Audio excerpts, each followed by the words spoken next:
libingan hanggang sa huling tapat ng dugo ng mga guardians.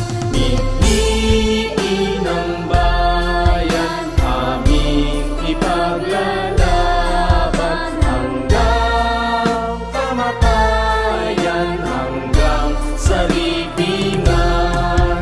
Pangkat ng mga guardians, lalaban di patatalo.